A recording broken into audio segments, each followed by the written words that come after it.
Assalamu alaikum. Welcome to another edition of Ramadan for Better Health.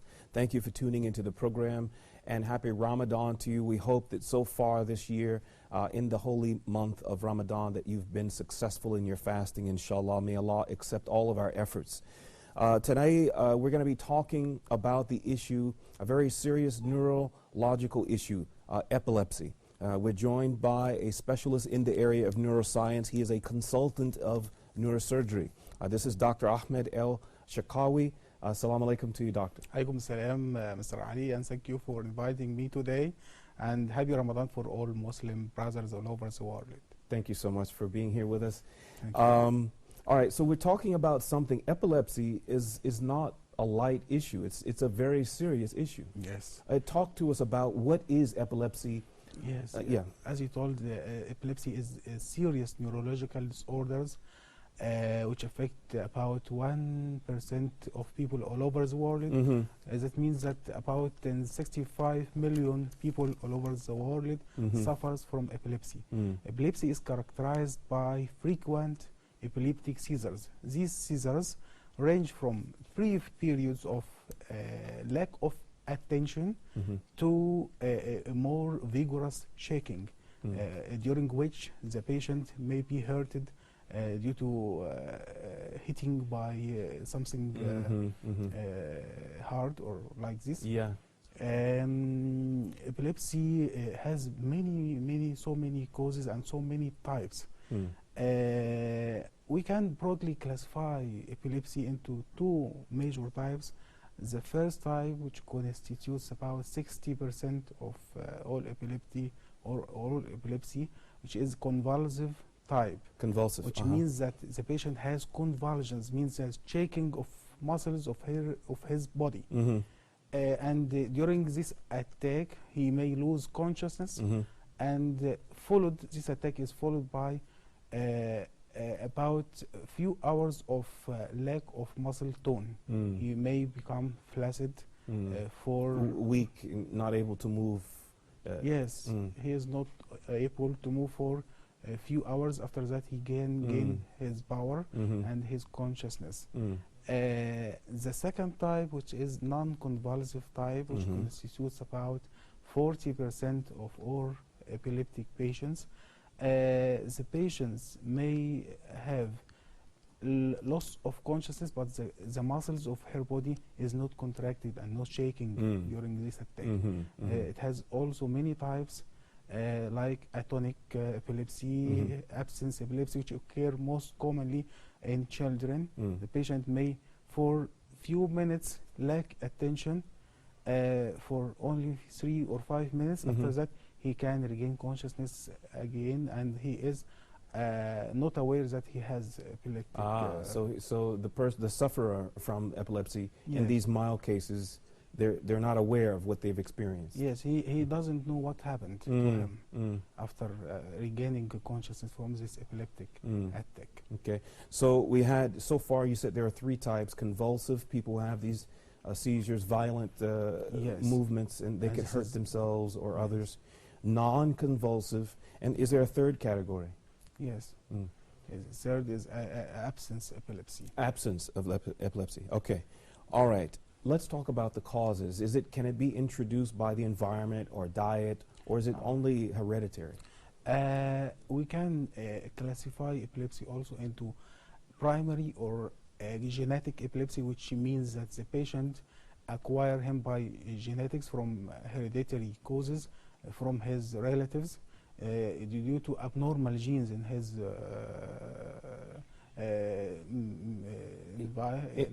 Is this the primary cause? Yes, the this genetic? is the primary. Due to genetic disorders which occur during fetal life intrauterine. I see. Side. Doctor, I'm sorry to interrupt you, Dr. Ahmed. We have a video that we're going to show, and then we'll come back to continue with the doctor. Okay. This video show one type of epilepsy, which is a convulsive type. The patient starts to suffer from abnormal contractions of muscles, may start by muscles of the face, muscle of the upper limb or the lower limb, according to the area of the brain which is affected by the epileptic focus, the That abnormality. we just saw a video. He was actually having he was not acting. Yes. This was a real epileptic No, seizure. yes, he is not acting. Ah. He is real, Mm. real convulsive fits. Mm. The patient loses consciousness and starts to contract, or there is some abnormal contractions of muscles, Mm-hmm. maybe start in the face, Mm. or the upper or the lower limb, Mm-hmm.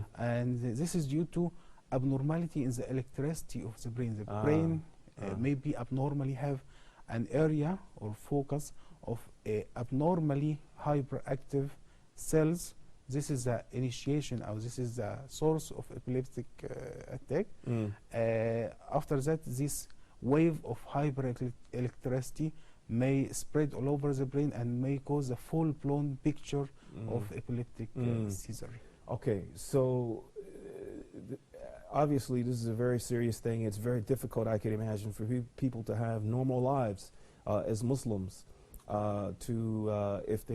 Imagine someone in the congregational prayer who, and these are unscheduled outbreaks, right? These seizures.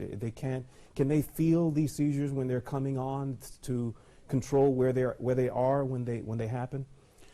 Yes, during the seizure, the patient may have some risk of injury if he has been hit by any hard object. So the surrounding or the attendants of the patient should help him not to hurt him, and should do some precautions and some maneuvers which can save the patient's life. Yeah. During the attack, the attendant or the relative of the patient should roll him on his side, not to aspirate fluids which come from vomiting. So he should bring the patient on his side. This side is called the recovery position. So vomiting is common during these seizures? Yes, vomiting is common during the seizure, especially if the attendant or the companion of the patient put something in his mouth to safeguard against biting his tongue. This something, whatever tongue depressor or bite block, may initiate vomiting for the patient. So it is not recommended to use any objects or put any objects in the patient's mouth, not to stimulate vomiting. Just turn him on his side. If vomiting occurs, he will not come into the lung. You know, when we feel hungry, we have a sensation in our bodies, and we know that we should go eat or relieve ourselves in the toilet. We have the sensation.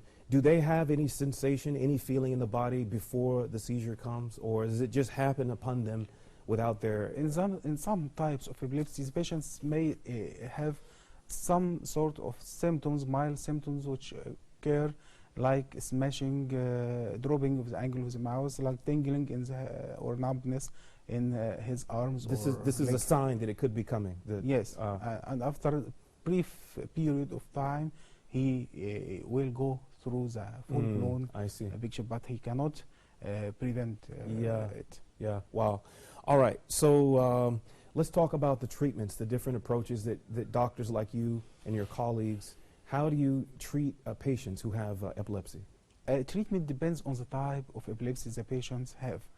If the epilepsy is due to organic cause or a specific cause in the brain, like tumor, like hemorrhage, like any vascular disorders, like AVM, aneurysm in the blood vessels of the brain, we should treat the cause first to alleviate the epilepsy.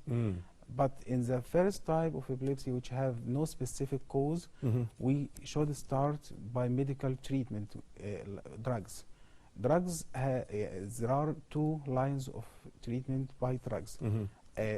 We can use drugs to alleviate or to abort the attack, like sedatives and hypnotics, which drugs or vials that make the patient go to sleep, and the other types of drugs which the patient can take to prevent or to delay the attacks.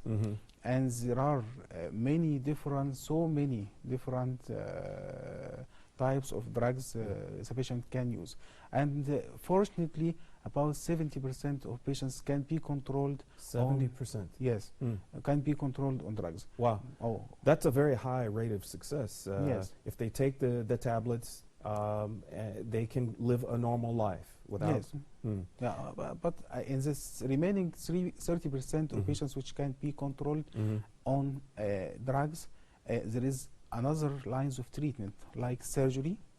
As I said before, if the patient have brain tumor and this is a cause of epilepsy, we can, after removal of the brain tumor, the epilepsy will go away. And if there is blood collection in the brain, after removal of it, the epilepsy can also go away. And in certain types of primary epilepsy without an obvious cause, there is some operations we can do for the patients to help him to get rid from anti-epileptic drugs. We can remove the epileptic focus from the brain after doing some investigations to diagnose it. We can also stimulate certain areas in the brain by electrodes connected to a stimulator, connected to a battery, like a battery, which gives impulses, electric impulses to certain areas in the brain. This is electrodes on the outside of the head? Yes, the stimulator or generator is outside the head, maybe in the anterior chest wall, connected to electrodes like very, very minute wires, which is inserted in the brain in certain areas. If we give certain impulses by a specific voltage, we can successfully control the fits without treatment. Wow. Or even the drugs which the patient can take, we can decrease the Dr. Ahmed, I'm very optimistic. I mean, it sounds like there's a lot that you can do to intervene to stop these epileptic seizures. Yes. All right, so we'll take a short break right now and continue the program with our doctor. He's a specialist in neurosurgery. We'll take a short break and then come back to finish out the program.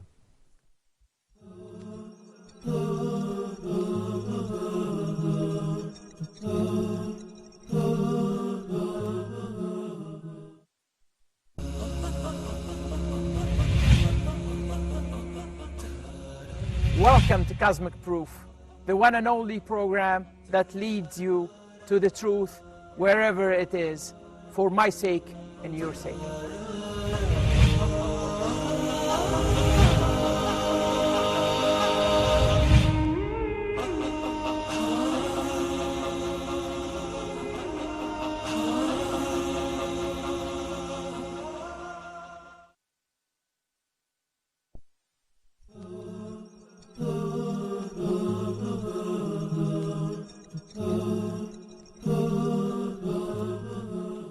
Assalamu alaikum. Welcome back to the program Ramadan for Better Health.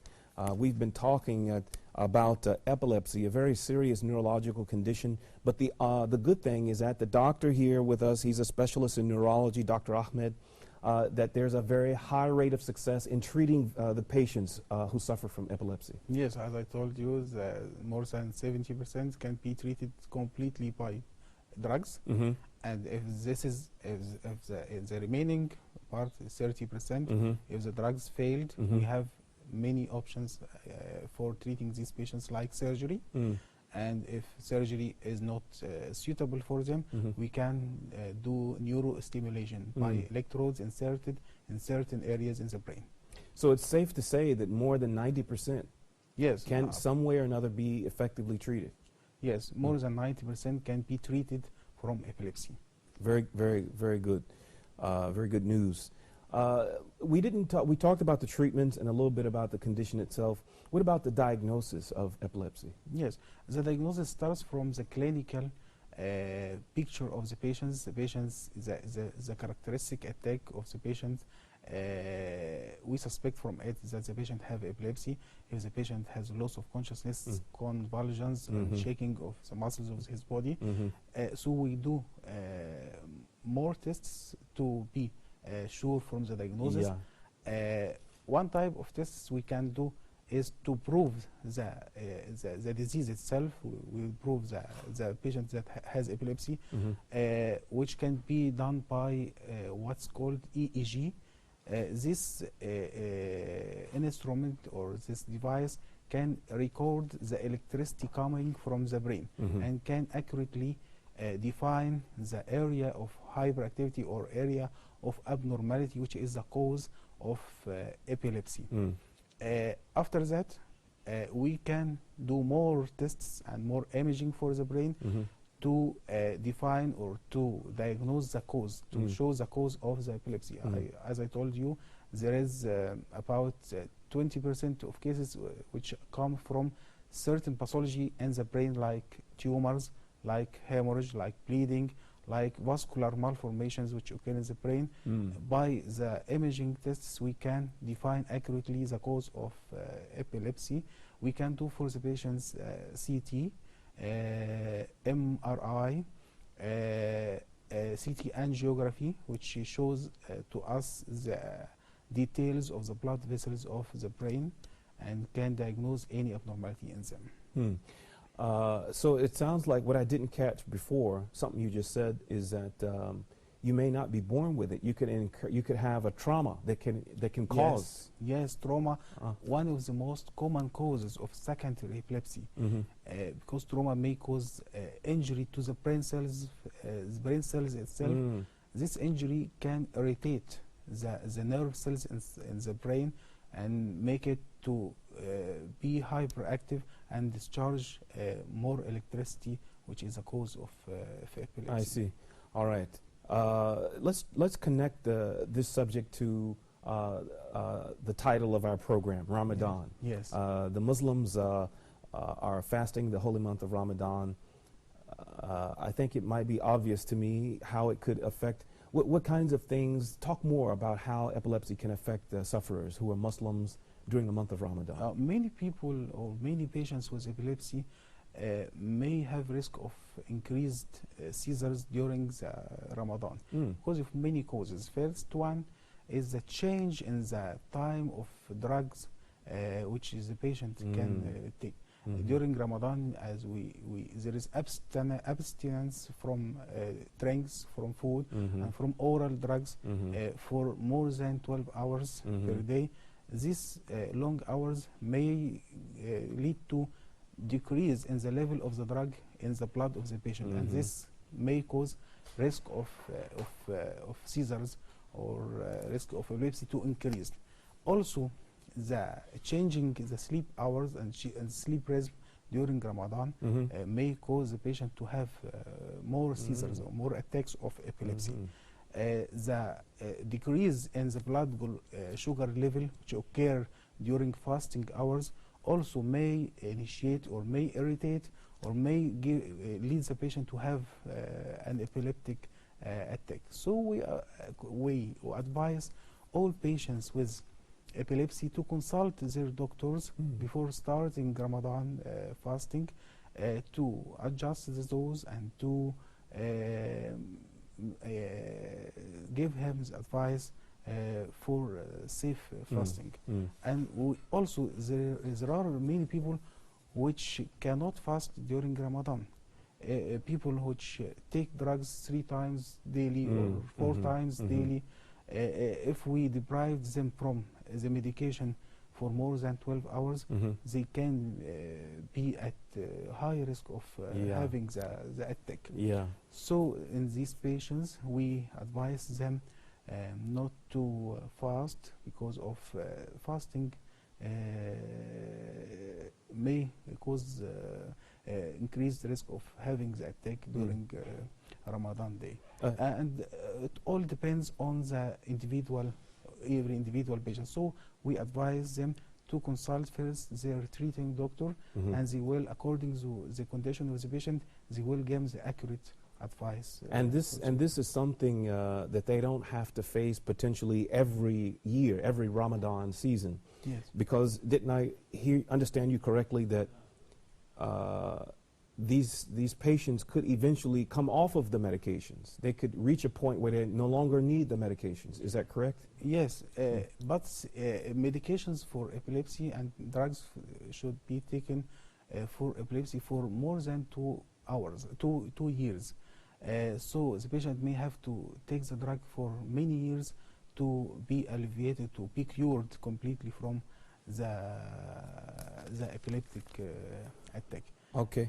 We have a phone call now. We're joined by Dr. Mukhtar Mahdi. He's a pediatrician, a pediatric surgeon. He's going to be talking with us. Assalamu alaikum to you, doctor.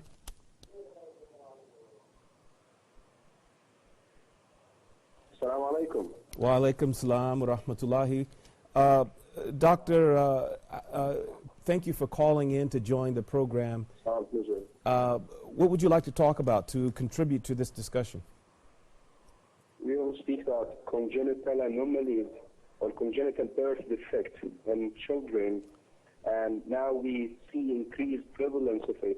We should know that it is a congenital malformation or anomaly defined as a structural or functional anomaly that occur during intrauterine life and can be identified prenatally or at birth or later in life. And this is the good news, that the mother can know if the baby has a birth defect in the uterus before giving birth. Mm-hmm. Okay, so we're talking about congenital anomalies in children, and this means that they were born with certain conditions? Yeah, born with a structural or functional anomaly, and we could know that before they even get to life, prenatally in the uterus of the mother. Okay. There are several causes and risk factors for having a congenital anomaly, because we hear all of the mothers asking, what made my child have that? Actually, about 50% of congenital anomalies cannot be linked to a specific cause. We call it idiopathic, without having a certain cause.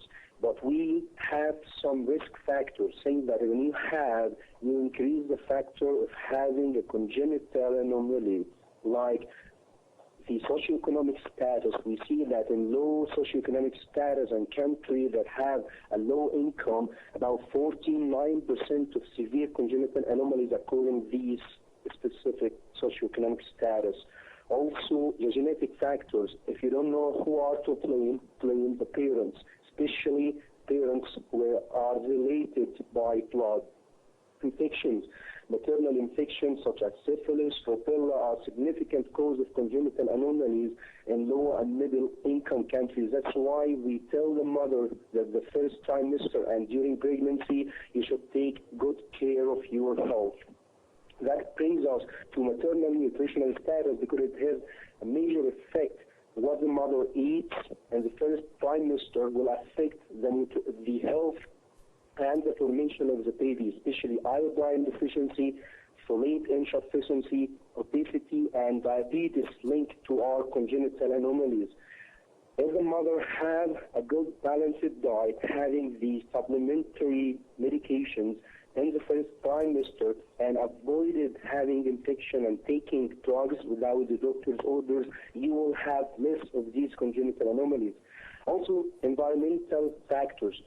We live in a society that has many pollutants around us. We are exposed to certain pesticides, chemicals, and all that may affect the health of the child. Okay. Dr. Mukhtar Mahdi, he's a pediatric surgeon. Dr. Mahdi, thank you for calling in to give us this contribution to this discussion.